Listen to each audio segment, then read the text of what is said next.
Amigos ouvintes da Rádio Voz Bahá'í, no ano de 1978, a Comunidade Bahá'í Internacional apresentou uma declaração em uma sessão especial da Assembleia Geral das Nações Unidas, dedicada ao desarmamento. O documento, intitulado A Promessa de Desarmamento e Paz, inicia-se com a palavra de Bahá'u'lláh. É para esta meta, a meta de uma nova ordem mundial, divina em origem, de âmbito irrestrito, equitativa em seus princípios e de características desafiadoras, que a humanidade atribulada deve dirigir seus esforços. Continua o documento. A Comunidade Bahá'í Internacional, uma organização não governamental em grau consultivo junto ao Conselho Econômico e Social das Nações Unidas e integrante da UNICEF, Fundo das Nações Unidas para as Crianças, tem o prazer de submeter as seguintes observações e excertos dos escritos bahá'ís, como uma contribuição para o importante trabalho da Sessão Especial da Assembleia Geral das Nações Unidas, devotada ao desarmamento. No modo de ver da Comunidade Bahá'í Internacional, o desarmamento é essencial para a abolição da guerra como uma solução dos problemas humanos. É uma meta tanto dos governos como dos povos. Nós, uma raça humana independente, vivemos em um pequeno planeta, em uma era de transição entre o nacionalismo e o globalismo, na qual as necessidades de um país e de seu povo estão ainda colocados acima das necessidades da humanidade como um todo. O desarmamento completo e geral pelas nações do mundo exige que os governos e os povos conscientizem-se cada vez mais da unidade orgânica da raça humana. Cada pessoa, uma célula do corpo da humanidade, cada nação um agregado de células no corpo do planeta, todas vivendo de forma sadia e feliz, quando o corpo todo está bem. O desarmamento exige também a criação de uma federação mundial, com os órgãos necessários para administrar com justiça, em nome de todos os governos e povos, a saúde tanto do Estado-nação como do mundo, em um todo, no ponto de vista Bahá'í, continuará a sofrer até que todos os governos concordem com o estabelecimento de tal corpo supranacional, uma instituição com poder de controlar e gradualmente eliminar a desunião entre as nações. Tal corpo mundial deve ter sob seu comando armas suficientes e forças armadas necessárias para evitar que uma nação ataque a outra, ou, se isso ocorrer, para dominar o agressor. E cada nação conservará apenas o armamento suficiente para manter a ordem interna.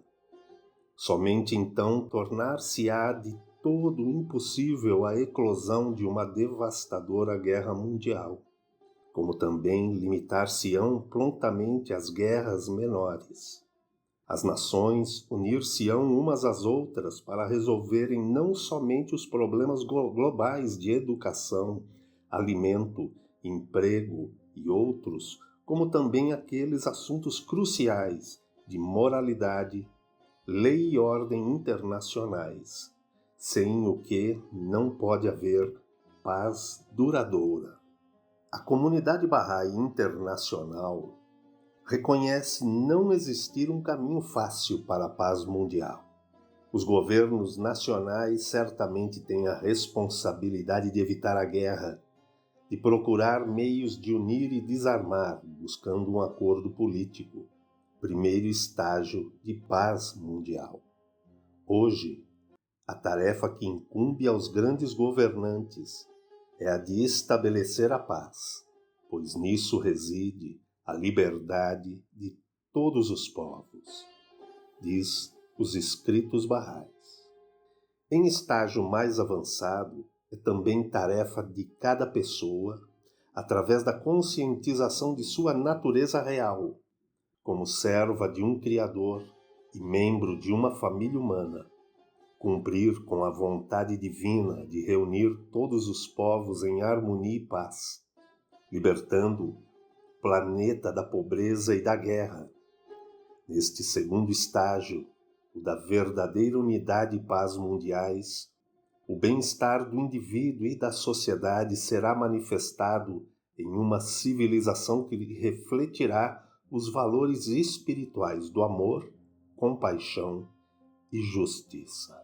Há mais de um século, a comunidade Bahá'í Internacional tem estado implementando o plano estabelecido por Baha'u'lláh, profeta fundador da fé Bahá'í, para a criação de uma ordem mundial baseada na justiça e na unidade de todos os povos, representando já uma parcela significativa da humanidade, com raízes em mais de 200 países e mais de 200 territórios, mais de 120 mil localidades nos 5 continentes, com pessoas vindas de mais de 1.600 origens étnicas.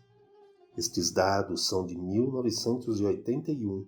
Seus membros, que são leais aos governos nacionais sob os quais vivem, procuram, por meios construtivos, levar a sociedade a uma conscientização mundial, que é o alicerce sobre o qual será construída uma civilização mundial e alcançada a paz definitiva do planeta. Desarmamento, paz e a verdadeira civilização. Ponto 1. Baha'u'lláh escreveu a todos os reis e governantes, encorajando-os, aconselhando-os com relação ao estabelecimento da paz, tornando evidentes por provas claras e convincentes que a felicidade e glória da humanidade somente poderiam ser asseguradas através do desarmamento e do arbítrio. Ponto 2. Através de um acordo geral, todos os governos do mundo devem desarmar-se simultaneamente. Não daria certo se um se desarmasse e outros se recusassem a fazê-lo. As nações do mundo devem concorrer umas com as outras com relação a este assunto de suprema importância, de forma a que possam abandonar juntas as armas mortais de extermínio humano. Quanto mais uma nação aumenta seus orçamentos militares, outras nações são forçadas a esta insana competição para proteger seus supostos e naturais interesses. Ponto 3. Quantos milhares de seres humanos têm deixado seus trabalhos em indústrias úteis para trabalharem dia e noite a fim de produzirem novas armas, ainda mais mortais, que podem fazer o sangue da raça fluir mais copiosamente? Cada dia uma nova bomba é inventada, ou um novo explosivo. E então os governos se veem obrigados a abandonar suas armas obsoletas e iniciar a produção de novas, pois as antigas não podem competir com as novas. O custo assombroso de tudo isso deve ser absorvido pelas massas indefesas. Ponto 4. As seguintes palavras de Baha'u'lláh são, na verdade, significativas quando paramos para refletir sobre o estado presente de um mundo estranhamente desordenado. Por quanto tempo a humanidade persistirá em sua desobediência? Por quanto tempo continuará a injustiça? Até quando caos e confusão haverão de reinar entre os homens? Até quando a discórdia agitará a face da sociedade? Os ventos do desespero sopram, infelizmente, de toda parte, e a luta que divide e aflige a raça humana aumenta dia a dia. Os sinais de convulsões iminentes e o caos podem ser agora discernidos, já que a ordem atual demonstra ser lamentavelmente defeituosa. Ponto 5. A civilização verdadeira desfraldará seu estandarte no próprio âmago do mundo em qualquer ocasião em que certo número de seus soberanos eminentes e magnânimos, os brilhantes exemplares de devoção e determinação, se levantem com resolução firme e clara para o bem e a felicidade de todo o gênero humano, a fim de estabelecer a causa da paz universal. Devem fazer da causa da paz objeto de consulta geral e tentar por todos os meios ao seu alcance estabelecer uma união das nações do mundo. Devem concluir um tratado irrevogável e estabelecer um convênio cujas provisões sejam sãs, invioláveis e bem definidas. Devem proclamá-lo ao mundo inteiro e obter para esse convênio a sanção de toda a raça humana. Esse supremo e nobre empreendimento, verdadeira fonte da paz e do bem-estar do mundo todo, deve ser considerado sagrado por todos aqueles que habitam a Terra.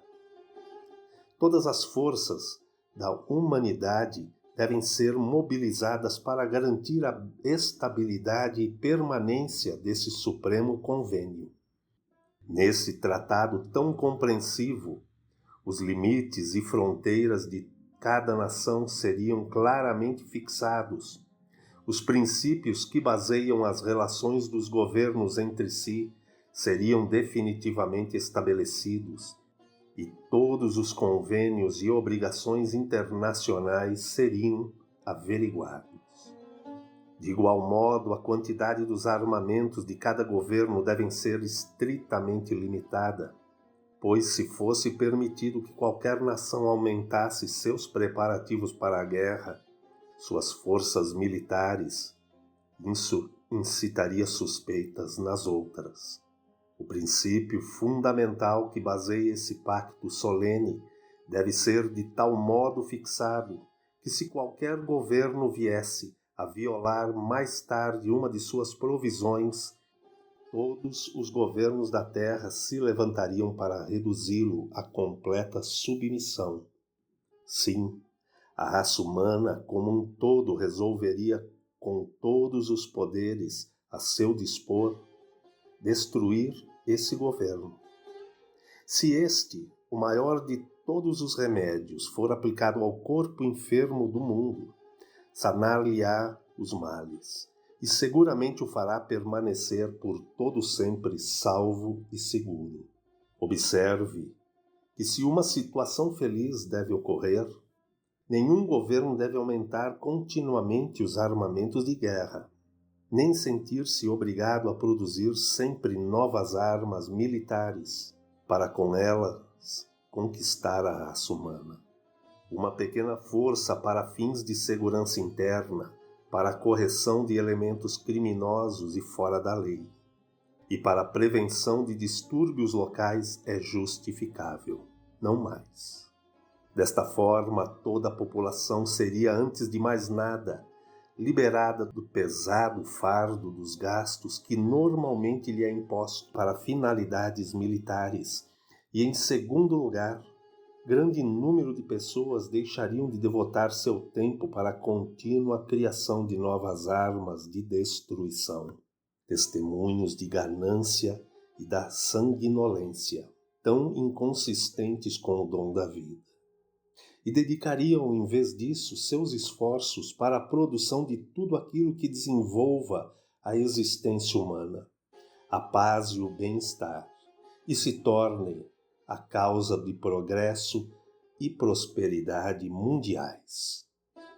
Então, cada nação na terra reinará de forma honrosa e cada povo se desenvolverá em tranquilidade e contentamento. Uns poucos, desconhecendo o poder latente no esforço humano, consideram este assunto de todo impraticável. Julgam-no até além da esfera dos mais elevados esforços do homem. Tal não é o caso, porém. Ao contrário, graças à infalível ajuda de Deus, da amorosa bondade de seus favorecidos, esforços incomparáveis de almas sábias e capazes, e dos pensamentos e ideias dos líderes inigualáveis desta era, nada pode ser considerado como inatingível. Esforço incessante e necessário, nada menos que uma determinação indômita pode seguramente alcançá-la. Muitas das causas que em eras passadas foram consideradas como puramente visionárias, neste dia têm se tornado mais fáceis e praticáveis. Por que deve esta causa, tão grande e elevada, a estrela matutina do firmamento da verdadeira civilização e causa da glória, do avanço, do bem-estar e do sucesso de toda a humanidade, ser considerada como impossível de se realizar? Certamente dia virá quando sua luz esplendorosa espargirá seus raios sobre as assembleias dos homens. A unidade da humanidade. Ponto 6. O tabernáculo da unidade. Bahá'u'lláh proclama em sua mensagem a toda a humanidade: foi levantado. Não vos considereis uns aos outros como estranho. De uma mesma árvore sois todos frutos, e de um mesmo ramo as folhas. O mundo é apenas um país e a humanidade seus cidadãos. Que ninguém se glorie no fato de amar seu país, que se glorie sim de amar sua espécie. Ponto 7. Não se iludam. O princípio da unidade do gênero humano em torno do qual giram todos os ensinamentos de Bahá'u'lláh não é apenas uma exibição de emocionalismo pouco inteligente, nem a expressão de uma vaga e piedosa esperança. O seu apelo não é meramente para ser identificado com um renascimento do espírito de fraternidade e benevolência entre os homens. Nem tampouco é o seu fim apenas a promoção da cooperação harmoniosa entre os diferentes povos e nações. Significa algo mais profundo, pretendendo algo mais do que qualquer dos profetas da antiguidade pôde avançar. Sua mensagem não só é aplicável ao indivíduo, mas também trata primariamente da natureza daquelas relações essenciais que hão de ligar todos os estados e todas as nações como membros de uma única família humana. Este princípio não constitui a simples enunciação de um ideal. Está inseparavelmente associado a uma instituição capaz de incorporar sua verdade, demonstrar sua validez e perpetuar sua influência. Este princípio compreende uma transformação orgânica na estrutura de nossa sociedade odierna, transformação como o mundo jamais presenciou. Constitui um desafio a um tempo audaz e universal, aos critérios obsoletos de credos nacionais. Credos que já tiveram seu dia e devem, no curso usual dos acontecimentos, assim como a providência os determina e controla, ceder seu lugar a um novo evangelho que difere fundamentalmente de qualquer conceito que já existe no mundo e lhe é infinitamente superior. Exige nada menos que a reconstrução e desmilitarização do inteiro mundo civilizado. Um mundo organicamente unificado em todos os aspectos essenciais de sua vida. Seu mecanismo político, sua aspiração espiritual, seu comércio e suas finanças, sua escrita e língua, e que é, no entanto, de uma diversidade infinita no que diz respeito às características de suas unidades federadas. Este princípio representa a consumação da evolução humana. Uma evolução que teve seus primórdios no despontar da vida de família, seu desenvolvimento posterior ao alcançar a solidariedade de tribo, a qual por sua vez levou à constituição da cidade-estado, cuja expansão subsequente resultou na instituição das nações independentes e soberanas. O princípio da unidade do gênero humano, segundo foi proclamado por Bahá'u'lláh, abrange nem mais nem menos que uma solene asserção de que não é apenas necessário, mas sim inevitável vencermos a etapa terminal dessa estupenda evolução, que sua realização rapidamente se aproxima e que somente um poder oriundo de Deus conseguirá estabelecê-lo. Ponto 8. Alguma forma de superestado mundial há de ser evoluída, a cuja autoridade todas as nações do mundo cederão de boa vontade todo e qualquer direito de fazer a guerra, certos direitos de cobrar impostos e todos os direitos de ter armamentos além do necessário para a manutenção da ordem interna nos seus respectivos domínios. Tal Estado terá que incluir dentro de sua órbita um executivo internacional capaz de exercer a autoridade suprema e inquestionável no caso de qualquer membro recalcitrante da comunidade mundial. Um parlamento mundial cujos membros serão eleitos pelos povos de seus respectivos países e cuja eleição será confirmada pelos respectivos governos. E um Supremo Tribunal cuja decisão será válida mesmo em casos em que os envolvidos não consintam voluntariamente submeter seu caso à sua consideração.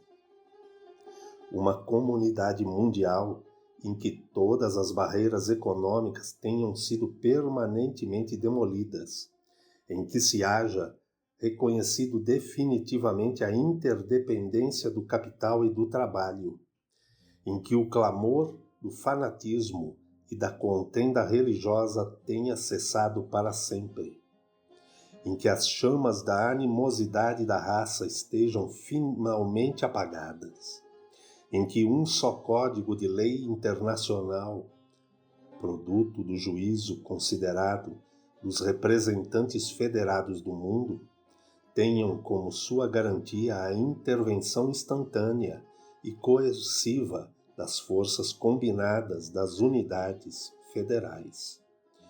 E, finalmente, uma comunidade mundial em que a fúria de um nacionalismo caprichoso e militante tenha sido mudada em uma compreensão duradoura das obrigações do cidadão do mundo.